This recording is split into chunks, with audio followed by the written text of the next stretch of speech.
derive universal law of gravitation or derive F is equal to G into m1 into m2 upon r square। तो ये question इस तरह से दोनों form में आ सकता है, या तो लिखा आएगा डिराइव कीजिए यूनिवर्सल लॉ ऑफ ग्रेविटेशन, या लिखा आएगा derive F is equal to G into m1 into m2 upon r square। ठीक, तो कैसे डिराइव करेंगे हम इसे?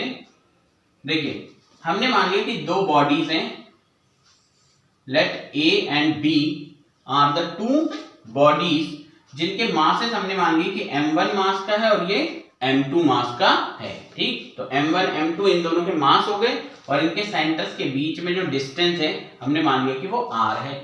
अब क्योंकि दोनों बॉडी एक दूसरे को अट्रैक्ट करेगी, दुनिया में कोई सा भी पार्टिकल है वो दूसरे पार्टिकल को अपनी तरफ अट्रैक्ट कर रहा है, तो हमने मान लिया कि जो फोर्स ऑफ अट्रैक्शन है इनके बीच में वो F है। ठीक, तो हम क्या लिखेंगे यहां पर?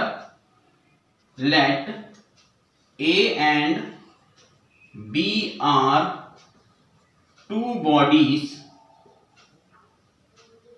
with masses, इनके मासेस क्या है? m1 and m2 respectively. ठीक, हमने मान लिया m1 m2 इन दोनों A और B बॉडीज के मासेस हैं। फिर मान लिया कि R जो है वो दोनों के सेंटर्स के बीच ही है, दोनों के बीच की दूरी है। Let the distance between A and B is R, है ना? तो हमने R मान लिया, m1 m2 क्या माने हमने? मासेस माने हैं। R को क्या माना है कि दोनों के बीच का जो डिस्टेंस है वो R है, और F जो है इनके बीच का अट्रैक्शन फोर्स है। और so let the force of attraction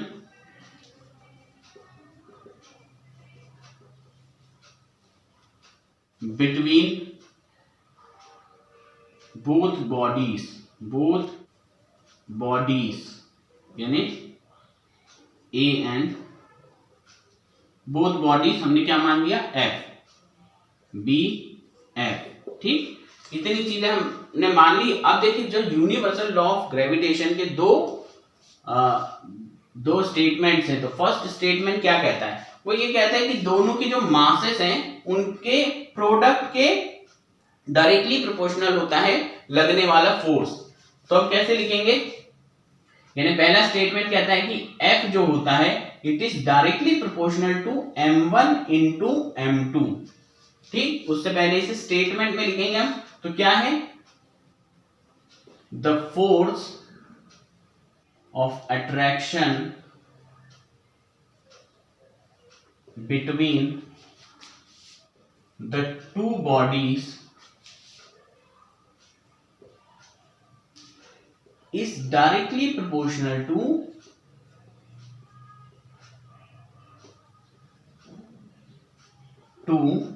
the, इसको बाद में लिखते हैं, to the products of their masses। ठीक है, उनके जो मासेस होते हैं यानी m1 और m2 उनके प्रोडक्ट के डायरेक्टली प्रोपोर्शनल होते हैं। तो F is directly proportional to be m1 into m2, जो कि ये स्टेटमेंट कह रहा है। ठीक, इसको हमने मान लिया कि ये फर्स्ट है। सेकेंड स्टेटमेंट क्या कहता है? सेकेंड स्टेटमेंट ये कहता है कि जो फोर्स है F, ये किसके बराबर? It is inversely proportional to be the square of distance.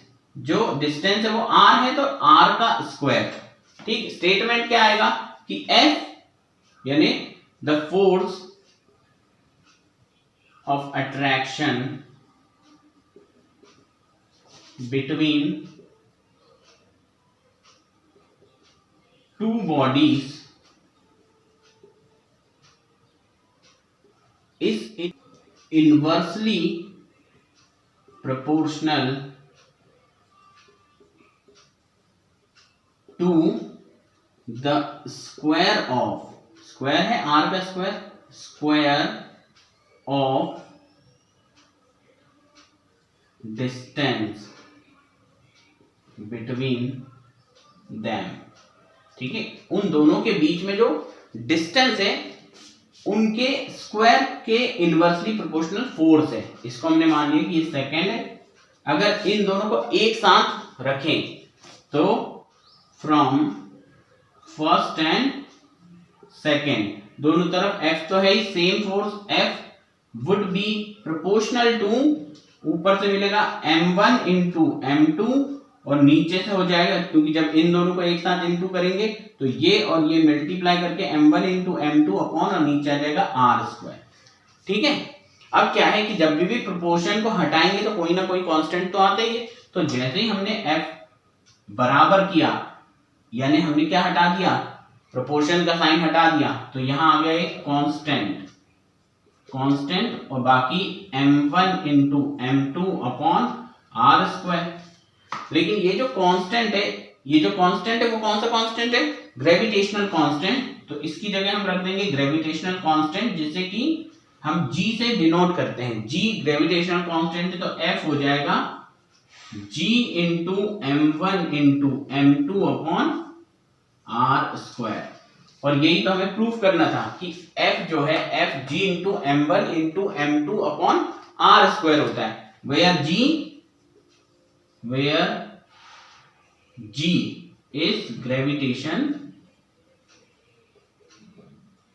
Gravitational constant. ठीक, बस ये हो गया हमारा डेरिवेशन कंप्लीट। ठीक।